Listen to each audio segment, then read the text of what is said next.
Welcome to my incredible little life. Dealer checking in with you one more time. It is episode 125. Man, we a whole C note and 25 cents in this mother suck.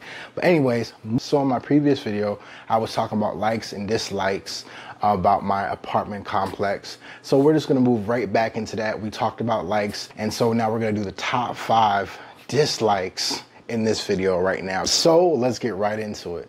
So starting off with number 5, we have to talk about small bathroom. Bro, what are you doing? Minding my own damn business. My bathroom is super duper tiny. So it had dual access, which I thought was cool at first. I can go in there through my bedroom as well as the hallway, but there's nothing to access. It's so tiny in there. When I had thought about it originally, I was like, yeah, this is okay as long as I can take a shower, you know, I can shit, you know what I'm saying, shave whenever I shave, whatever. And for the most part, that's what I do in there because that's what a bathroom is for. And so that is why it's at number 5, because it's gonna be just fine. 4 has to be my apartment management. Man, I really just don't like these people whatsoever. Every time I have a issue, every time I have a problem, it's like, but this is your fault somehow. It's like, no, you give the tenant instructions, I follow those instructions, and then we don't have any problems. But when you don't give a tenant these instructions or these things or these items that he needs, there will be problems. And so just to give you guys some backstory, if you haven't heard me talk about it, because I've talked about it many times. Number 1, the guy that was helping me find the place or get the place or whatever you want to call it, you know, he just disappeared out of nowhere and nobody told me anything. And I was just sitting there calling them over and over again because I was kind of like set on the place. I didn't have any backups. That's my fault. But at the same time, it's like I knew what I wanted. You know, I was really dead set on this place. Number 2, that's not 2. This is 2. Number 2, they forgot that I was actually moving in. So that was great. Number 2, I'm messing these numbers up. Number 3, what am I doing with fingers? So number 3 is that my car got towed because they forgot to give me the sticker to put on my car. So that was really nice. And I could have been doing anything else that morning, but instead dealing with tow stuff. So number 4 inside this list of shit, I didn't even get a mailbox key until like last week because I had called them. I haven't been using the mailbox because I was just like funneling my stuff through my cousin's house because of security reasons. Plus I do a lot of Amazon. So I was just like, I'm just gonna have everything come to your crib basically. So I was trying to fix that issue and switch it over to my actual apartment and realized they didn't even give me a key. And they're like, oh yeah, this is your fault. Like how? How is this my fault? Anyways, so moving right along to the 3rd one, this was really hard to place because I could just put it in any one of these slots, 1, 2, or 3. Hallway smell, man. See right there, my nose was attacked, and then I went down. Look at me, limbo. I'm really big on smells. Like I catch stuff, you know what I'm saying, and I'd be like, damn, you know what I'm saying, whether good or bad. But man, I don't know what it is. All apartments kind of have this, you know, a particular smell on every single floor for some reason. Unless, you know, you got the high class joints where you just don't deal with that unless somebody's like burning down something. But anyways, but when I come home, man, I just get smacked around by the smell that hits my hallway.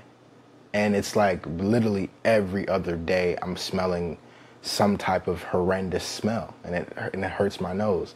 I don't know if you guys have ever smelled like sour meat. That's what it smells like, sour meat. And this is something that they're doing on a consistent basis. I don't know what they're cooking on my block, because I'm gonna call it my block, but it smelled like sour meat, and that's not okay. And when I come home from work or come home from chilling or whatever I'm doing, I don't want to get slapped all in the face with the sour beef meat smell. So it's pretty horrible, and it drives me insane. So number 2 has to be traffic in my area. And I know it's not really specific to my apartment, but my apartment's in the area, so it matters. So I'm telling you, whether going home or going out from my home, there is traffic between 3 and 7. So if I want to get anything done and don't want to be beat up by traffic, I have to do it before 3 or after 7. And ladies and gentlemen, just like probably everybody else, I hate traffic. Especially when you know it's gonna happen consistently. Like, you know you're about to walk into traffic. That's the worst. I can't move around for 4 hours because I'm gonna be smacked up by traffic. Traffic is around the corner. And if I'm rushing, there's no rushing. You can't do any rushing. So number one has to be my location. Where I was coming from or where I used to live, it was the hub. So literally anything that I needed or wanted was literally 10 minutes away. I'm talking about groceries, shopping, girlfriend, friends, family. Everything was just right there. And now I don't have that luxury. Also, man, my girl back then, she was like, yeah, that's gonna be far. And I was just like, man, we just gonna have to deal with it for right now. And I'm so glad she doesn't have to deal with it because it is literally tragic. Everything is 25 to 30 minutes away, easy every single time. And then you add into the traffic that I be going through as well, and it'd be like, yo, what the hell? Also, man, it'd be lonely, man. It'd be lonely because it'd be like, yo, you about to come through? It's like, yeah, I'm gonna come through, and you'll be here in like 30 minutes. It's like, that's trash. And I mean, you know, my cousin, I used to be able to just pull up at his crib. That took 7 minutes, you know what I'm saying? And now we got to actually coordinate and talk about it and all that stuff. And I'm usually an hour late anyway, you know what I'm saying? So it's just, it has its perks, but at the same time, it's lonely being in your own little space. And then on top of that, everything that you used to know and love is in a whole different direction. So that is my top 5 dislikes. And that concludes this dual part thingamajigger that I was doing. And I just want to hear from you guys. Are there any perks or any downsides to the place that you actually inhabit at this current time in your life? And let me know in the comments. And I love you guys. Peace out.